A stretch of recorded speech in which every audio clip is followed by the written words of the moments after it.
السلام علیکم ورحمۃ اللہ وبرکاتہ۔ اعوذ باللہ من الشیطان الرجیم، بسم اللہ الرحمن الرحیم۔ وجاء اہل المدینۃ یستبشرون قال ان هؤلاء ضیفی فلا تفضحون واتقوا اللہ ولا تخزون قالوا اولم ننهك عن العالمین قال هؤلاء بناتی ان کنتم فاعلین لعمرك انہم لفی سکرتہم یعمہون۔ محترم سامعین کرام، الحمدللہ 18ویں رمضان میں ہم لوگ داخل ہو چکے ہیں۔ 17 رمضان کمپلیٹ ہوا ہے اور اب جو باقی کے ایام ہیں وہ بہت ہی تھوڑے ہیں اور بہت جلد نکل جانے والے ہیں، لہذا وقت کی نزاکت کو سمجھتے ہوئے ان باقی کے ایام میں اپنی تربیت کرنے کی کوشش کریں۔ عبادت تو کرنا ہی ہے لیکن تربیت کرنے کی کوشش کریں، کیونکہ جو وقت تربیت کے لیے مقرر ہوتا ہے اسی میں انسان اپنے آپ کو بنا سنوار سکتا ہے۔ وقت کے نکل جانے کے بعد کچھ بھی ہونے والا نہیں، لہٰذا یہ 12 دن باقی ہے یا 11 دن، اس میں اپنے عملی اعتبار سے اپنے نفس کا تزکیہ کرنے کی کوشش کیجیے، تربیت کرنے کی کوشش کیجیے، اور یہ ذہنی طور پر اپنے اندر پیدا فرما لیجئے کہ جس طرح سے رمضان کے ایام گزر رہے ہیں، رمضان کے بعد ہم بھی شیطانوں کی طرح سے چھوٹ نہیں جائیں۔ ابھی رمضان جیسے ہی شروع ہوتا ہے تو شیطانوں کو، ابلیسوں کو کیا کیا جاتا ہے؟ جکڑ دیا جاتا ہے۔ ابھی جیسے ہی رمضان ختم ہوگا تو ابلیسوں کو چھوڑ دیا جائے گا، شیطانوں کو چھوڑ دیا جائے گا۔ تو اس کی طرح سے ہم نہ بنیں، ہم انسان ہی بن کر کے رہیں، نبی کی امتی بن کر کے رہیں، اور جس طرح سے ابھی ہم لوگ اپنے ایام کو گزار رہے ہیں اللہ تبارک و تعالیٰ کی رضامندی میں، ویسے ہی آنے والے دنوں میں بھی ہم اللہ کی رضامندی میں اپنی زندگیوں کو گزاریں۔ یہ ہمارے ذہن کے اندر بات بیٹھنی چاہیے اور اس حساب سے اپنے اوپر محنت ہونی چاہیے۔ سامعین کرام، ابھی ہم نے آپ کے سامنے ترتیب کے ساتھ قرآن کریم سورۃ الحجر سورہ نمبر 15 آیت نمبر 67 سے لے کر کے 72 تک، یعنی 67، 68، 69، 70، 71، 72، یہ چند آیات آپ کے سامنے تلاوت کی گئی۔ سامعین کرام، سیدنا لوط علیہ السلام اور ان کی قوم کا ذکر تسلسل کے ساتھ آگے کی طرف بڑھ رہا ہے۔ ان کی قوم کے لوگوں کو جب پتہ چلا کہ مہمان آئے ہوئے ہیں تو جیسا کہ ہم نے بتلایا کہ اس روئے زمین پر جو گیئزم جس کو کہتے ہیں، اپنے ہی جن سے ضرورت کو پورا کرنا، اس قوم سے پہلے تاریخ نہیں ملتی ہے۔ یہی قوم ایسی گزری ہے جن کے نام پہ ہی اس عمل کا نام رکھ دیا گیا لواطت۔ سامعین کرام، لوط علیہ السلام کے ہاں 3 مہمان یا فرشتے آئے جن کا کام کیا تھا کہ اس قوم کو تباہ و برباد کرنا ہے۔ جب وہ فرشتے آئے تو سیدنا لوط علیہ السلام بہت گھبرا گئے، کہا کہ اب کیا ہوگا، عزت پہ بنائی ہے، گھر پہ آ گئے ہیں۔ تو مہمان کے سامنے اظہار بھی کیا کہ آپ لوگ اجنبی ہیں، لیکن اس وقت بات نہیں ہوئی تھی۔ اگرچہ یہاں پر ذکر ہوا ہے کہ فرشتوں نے کہہ دیا کہ ہم مجرم قوم کو تباہ و برباد کرنے، ہلاک کرنے کے لیے آئے ہیں، لیکن اصل میں جو واقعے کی ترتیب ہے وہ اسی طرح سے کہ جیسے ہی وہ مہمانان آئے، لوط علیہ السلام کی بیوی جو ایمان نہیں لائی تھی اور اپنی قوم سے سانٹھ گانٹھ رکھتی تھی، اس نے مخبری کر دی کہ دو قوم کے لوگ، چونکہ اسی قوم کی تھی وہ لڑکی، وہ عورت اسی قوم سے تھی۔ لوط علیہ السلام باہر سے آ کر کے وہاں پر بسے تھے، وہ عورت اسی قوم کی تھی، تو اپنی قوم سے ساز باز رکھتی تھی، اپنی قوم سے اس کو بہت زیادہ ہمدردی تھی۔ اللہ تبارک و تعالیٰ کے رسول کی بیوی بننے کے بعد بھی وہ ایمان نہیں لائی، تو اس نے مخبری کر دی کہ شکار آیا ہوا ہے۔ لوط علیہ السلام کی جو قوم کے لوگ تھے، وہاں پر کسی بھی مسافر کی عزت و آبرو بچی ہوئی نہیں تھی، مال و اسباب سب کچھ چھین لیتے تھے۔ پہلے آتے تھے تو پہلے اس کے ساتھ بدفعلی کرتے تھے اور اس کے بعد ساز و سامان چھین کر کے بھگا دیتے تھے۔ تو جب مہمانان آ گئے اور لوط علیہ السلام کی بیوی نے مخبری کر دی تو اللہ نے فرمایا وجاء اہل المدینۃ یستبشرون، قوم کے لوگ بالکل ہنستے، خوشی سے مسکراتے ہوئے، بھاگتے ہوئے لوط علیہ السلام کے گھر کے پاس آ گئے۔ یہاں پر لکھا ہوا ہے کہ اللہ نے فرمایا ہے کہ خوشی خوشی آ گئے، خوشی سے، یستبشرون کا مطلب بالکل خوشی سے آ گئے، لیکن قرآن کریم سورہ ہود میں اللہ تبارک و تعالیٰ نے فرمایا کہ وجاءہ قومہ یہرعون الیہ، بھاگتے ہوئے آئے، سر پہ پیر رکھ کر کے کہ ہم لوگوں کے لیے ایک نعمت کی بات آ گئی، بھاگتے ہوئے آئے، کچھ لوگ دیوار پھلانگ کر کے، کمپاؤنڈ کو پھلانگ کر کے اندر بھی گھس گئے. لوط علیہ السلام نے فوراً دروازے پر ان لوگوں کو روکا اور روکنے کے بعد کہا ان ہؤلاء ضیفی فلا تفضحون، دیکھو یہ ہمارے مہمانان ہیں، ان کے سامنے تو رسوا مت کرو. مہمان ہیں، آئے ہیں، رہنے دو، رہیں گے پھر چلے جائیں گے. سامعین کرام، انہوں نے مزید کہا واتقوا اللہ ولا تخزون، اور دیکھو اللہ تبارک و تعالیٰ سے ڈرو اور مجھ کو شرمندہ نہ کرو.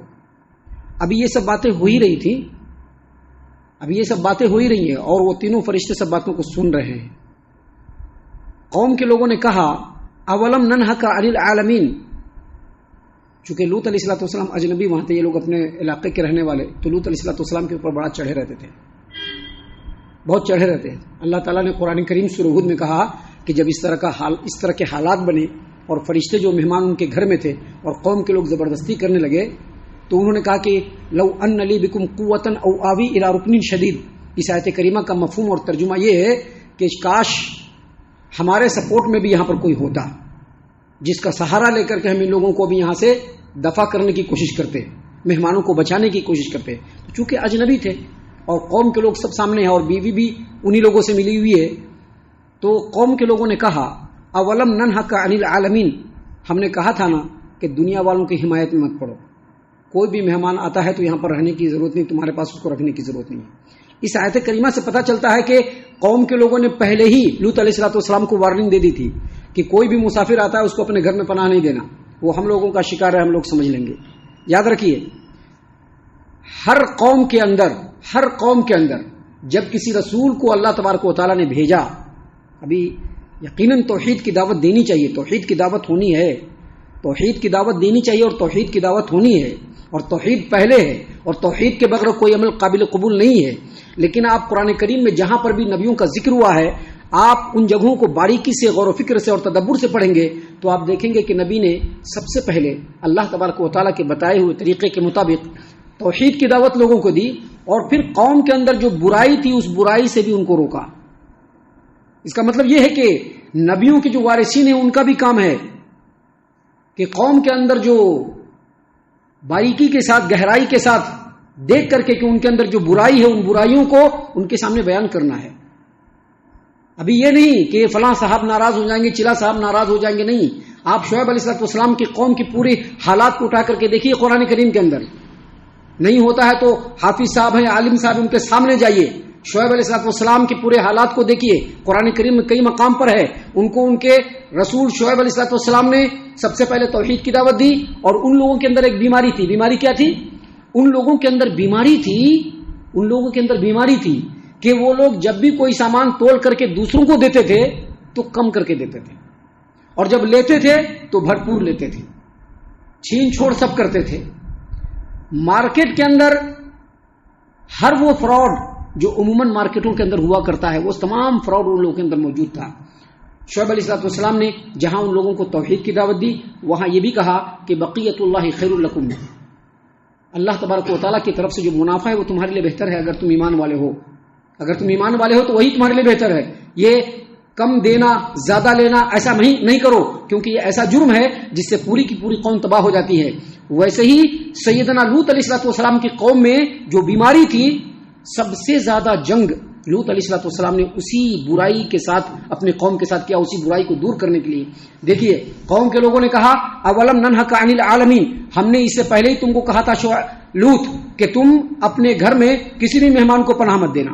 تم دنیا زمانے کی حمایت لے کر کے بیٹھے رہتے ہو، کوئی بھی آتا ہے اس کو اپنے گھر میں پناہ دے دیتے ہو، اور پھر ہم لوگ آتے ہیں تو ہم لوگوں کے سامنے اس کے آڑے آ جاتے ہو، کہتے ہو کہ دیکھو ہم کو رسوا نہ کرو، دیکھو اللہ سے ڈرو، دیکھو ہم نہیں تم کو اپنے مہمان کے ساتھ دست درازی کرنے دیں گے. جب بھی دیکھتے ہیں تم ایسا ہی کرتے ہو، تم کو ہم لوگوں نے منع کیا ہے. تو دیکھیے لوط علیہ السلام نے کیا کہا. لوط علیہ السلام نے کہا، اللہ نے فرمایا قال، انہوں نے کہا ہؤلاء بناتی ان کنتم فاعلین، یہ ہماری بیٹیاں ہیں، نکاح کرو ان کے ساتھ، اگر کچھ کرنا ہے تو ان کے ساتھ کرو. یہ ایک ہی جنس کیا، یہ تو اللہ تبارک و تعالیٰ کی طرف سے بڑا ہی لعنتی فعل ہے. اس کے اوپر تو لعنت اور پھٹکار ہوتی ہے. اور ایک بات اور پھر سے ہم بتا دیتے ہیں اور بہت ہی غور اور گہرائی سے بتا دیتے ہیں کہ ہر وہ انسان جو گے ازم میں مبتلا ہوتا ہے، اپنے ہی جنس کے کسی سے اگر ضرورت پوری کرتا ہے ہماری شریعت کے اندر اس کو قتل کر دینے کا حکم ہے. قتل کر دینے کا حکم ہے کہ ایسے کو قتل کر دیا جائے. بہت ہی بدترین اور بڑا ہی گھناؤنا جرم ہے. لوط علیہ السلام نے کہا کہ دیکھو یہ ہماری بیٹیاں ہیں، ان سے نکاح کرو، اگر ضرورت پوری کرنی تو اس سے پوری کرو. اس آیت کریمہ کی تفسیر میں مفسرین نے 2 تفسیر لکھی ہے. ایک تفسیر لکھی ہے کہ لوط علیہ السلام نے اپنی بیٹیوں کا رشتہ دینے کے لیے اس وقت لوط علیہ السلام اپنی بیٹیوں کا رشتہ دینے کے لیے اس وقت تیار ہو گئے. مہمانوں کے اوپر جب ان لوگوں نے اٹیمپٹ کیا تو لوط علیہ السلام اپنی بیٹیوں کا رشتہ دینے کے لیے تیار ہو گئے. لو میری بیٹیاں ہیں، نکاح کرو، ان سے ضرورت پوری کرو. حالانکہ وہی لوگ پہلے ان سے ان کی بیٹیوں کا رشتہ مانگنے آئے تھے تو ان کی بدکاریوں کو دیکھ کر کے لوط علیہ السلام نے انکار کر دیا تھا. لیکن جب اس طرح کا معاملہ ہوا کہا کہ ہماری بیٹیاں ہیں، ان سے نکاح کرو. ایک تفسیر یہ بیان کی گئی ہے. دوسری تفسیر یہ بیان کی گئی ہے کہ لوط علیہ السلام نے کہا کہ دیکھو تمہارے گھر میں تمہاری بیویاں ہیں، جاؤ وہاں پہ ضرورت پوری کرو. یہ قدرت کا بنایا ہوا قانون ہے کہ مرد جو ہے وہ عورت سے ضرورت پوری کرے. کب؟ نکاح کرنے کے بعد، نکاح صحیح منعقد ہونے کے بعد وہاں پر ضرورت پوری کرے. اللہ نے یہ چیز فطرت کو بنایا ہے. یہ جو تم لوگ کر رہے ہو تو فطرت کے خلاف کام ہے، جس سے اللہ تبارک و تعالیٰ بڑا ناراض ہوتا ہے.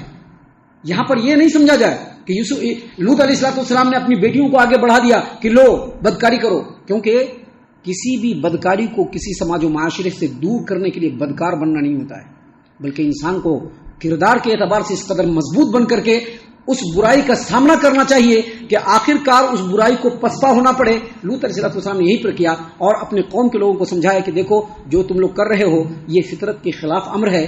فطرت جو ہے وہ یہ ہے کہ مرد جو ہے وہ عورت سے ضرورت پوری کرے، بالکل پاکیزگی کے ساتھ اس سے نکاح کرے اور پھر اس سے ضرورت پوری کرے. یہ جو تم لوگ کام کر رہے ہو بالکل غلط بات ہے. لیکن جب آنکھوں پر پٹی پڑ جاتی ہے اور جب وناش کالے وپریت بدھی ہو جاتا ہے کہ جب اس کو اب بربادی ہونا ہے، تباہی ہونا ہے، اب اس کو سدھرنا اور سنورنا نہیں ہے، تو کتنا بھی سمجھا دیجئے، کتنا بھی بتا دیجئے، ساری دلیلوں کو رکھ دیجئے، ہر لاجک کو ان کے سامنے بیان کر دیجئے، ہر طرح سے ان کو سمجھا دیجئے، ان کو اگر برباد ہونا ہے تو وہ برباد ہو کر کے ہی رہیں گے. اللہ تبارک و تعالیٰ نے یہاں پر اپنے پیارے رسول محمد عربی صلی اللہ علیہ وسلم کی زندگی اور آپ کی حیات کی قسم کھا کر کے کہا لعمرک انہم لفی سکرتہم یعمہون. اے محمد عربی صلی اللہ علیہ وسلم، اے میرے پیارے حبیب، اے میرے رسول، آپ کے زندگی کی قسم وہ لوگ نشے میں بالکل مدہوش تھے. یعنی ان لوگوں کو بس تھا کہ کیسے بھی کر کے اپنی نفسانی خواہشت کو پورا کرنا ہے. دیکھیے ایک بات یاد رکھیے ہمیشہ اپنی پوری زندگی میں، اور خاص طور سے جو ہمارے نوجوانان ہیں ہماری اس بات کو اچھی طریقے سے سن لے کہ جذبات کے رو میں بہہ کر کے کبھی بھی مدہوش نہیں ہونا، ہمیشہ ہوش میں رہنا. کیونکہ جو آدمی مدہوش ہو جاتا ہے آگے اس کے لیے کوئی رستہ نہیں ہے. اس کو تباہ ہونا ہے، اس کو برباد ہونا ہے، اس کی زندگی خراب ہونی ہے، اور وہ کہیں نہ کہیں جا کر کے اللہ تبارک و تعالیٰ کے مواخذے میں ضرور پکڑا جاتا ہے. یہاں پر سب سے پہلے اس آیت کریمہ کی تفسیر میں سن لیجئے کہ اللہ تبارک و تعالیٰ نے اپنے پیارے رسول صلی اللہ علیہ وسلم کے حیات اور آپ کی زندگی کے بقا کی قسم کھائی. اس سے پتہ چلتا ہے کہ پورے کائنات میں، اللہ کی مخلوقات میں اللہ کے رسول صلی اللہ علیہ وسلم کا شرف اور آپ کا فضل اور آپ کا اعلیٰ اور عرفہ مقام اللہ تبارک و تعالیٰ کی نظر میں سب سے بلند ہے، کوئی آپ کے مقام کا نہیں ہے. دیکھیے اس سلسلے میں حافظ ابو جعفر ابن جریر طبری رحمۃ اللہ علیہ نے تفسیر الطبری کے اندر اور امام ابن ابی حاتم نے تفسیر ابن ابی حاتم کے اندر عمرو بن مالک سے اور انہوں نے ابو زوجہ سے اور انہوں نے عبداللہ ابن عباس رضی اللہ عنہما سے روایت کیا کہ اللہ تبارک و تعالیٰ نے اس روئے زمین پر کسی بھی نفس کو، کسی بھی جان کو وجود نہیں بخشا جس کا مقام و مرتبہ اللہ کی نظر میں محمد عربی صلی اللہ علیہ وسلم سے بڑھ کر کے ہو. اور مجھ کو یہ معلوم نہیں ہو سکا کہ اللہ تبارک و تعالیٰ نے اپنے کلام میں کہیں پر بھی محمد عربی صلی اللہ علیہ وسلم کی حیات اور آپ کی حیات کے بقا کی قسم کھائی ہو، اس کے علاوہ اور کسی کی قسم کھائی ہے، مجھ کو معلوم نہیں ہو سکا. اس سے پتہ چلا کہ اللہ تبارک و تعالیٰ کی نظر میں محمد عربی صلی اللہ علیہ وسلم کا مقام سب سے بلند ہے. اب یہاں پر سمجھنے کی بات یہ ہے، یہاں پر سمجھنے کی بات یہ ہے کہ جس ذات گرامی کا مقام اللہ تبارک و تعالیٰ کی نظر میں سب سے بلند ہو، سب سے بلند ہو، اور ہم اس نبی کی امت میں ہو، اور اس کے باوجود جب حکم آئے تو اپنے نفس کی سننا، اپنے پیر کی سننا، اپنے فقیر کی سننا، اپنے مرشد کی سننا، اپنے امام کی سننا، اپنے عالم کی سننا، یہ اللہ کے رسول صلی اللہ علیہ وسلم کی شان میں کتنی بڑی توہین کی بات ہے۔ مسلمان کے پاس تو جب نبی کا کلام آ جائے، مسلمان کے پاس جب نبی صلی اللہ علیہ وسلم کا پیغام آ جائے، مسلمان کے پاس جب نبی صلی اللہ علیہ وسلم کا کوئی حکم آ جائے، اور اس وقت اگر وہ اس حکم کو چھوڑ کر کے اپنی نفس کی بات کو مانتا ہے، اپنے پیر کی بات کو مانتا ہے، اپنے مرشد کی بات کو مانتا ہے، اپنے عالم کی بات کو مانتا ہے، اپنے امام کی بات کو مانتا ہے، اپنی چاہت کی بات کو مانتا ہے، تو یقینی طور پر وہ آدمی نبی صلی اللہ علیہ وسلم کی بہت زیادہ توہین کرنے والا ہے۔ کیونکہ نبی کا مقام اللہ کی نظر میں پورے کائنات میں، تمام مخلوقات میں سب سے اعلیٰ اور عرفہ ہے، لہذا ہمیں چاہیے کہ جیسے ہی نبی کی بات آئے اپنی گردن کو جھکا لینا، لاجک کو استعمال نہیں کرنا، یہ کیسا، یہ کیسا، وہ کیسا، یہ تو نبی کی توہین ہے، یہ تو نبی کی توہین ہے۔ ہمیں اس توہین سے بچنا ہے، ہمیں پکا سچا امتی بننا ہے، کیونکہ ہماری زندگی کمپلیٹلی یہی رہنے والی نہیں ہے، ہم لوگ وفات پانے والے ہیں، اللہ کے رسول صلی اللہ علیہ وسلم کی بارگاہ میں جانے والے ہیں، اللہ تبارک و تعالیٰ کی بارگاہ میں جانے والے ہیں، وہاں پر کس منہ سے ہم جائیں گے، کس منہ سے ہم وہاں پر جائیں گے؟ دیکھیے اللہ نے اپنے پیارے رسول صلی اللہ علیہ وسلم کے حیات کی بقا کی قسم کر کے کہا، لعمرک، اے نبی صلی اللہ علیہ وسلم آپ کے عمر کی قسم۔ یہ لوگ جو ہیں اپنے نشے میں مدہوش ہیں۔ پہلی تفسیر جو بتا دیا وہ بتا دیا۔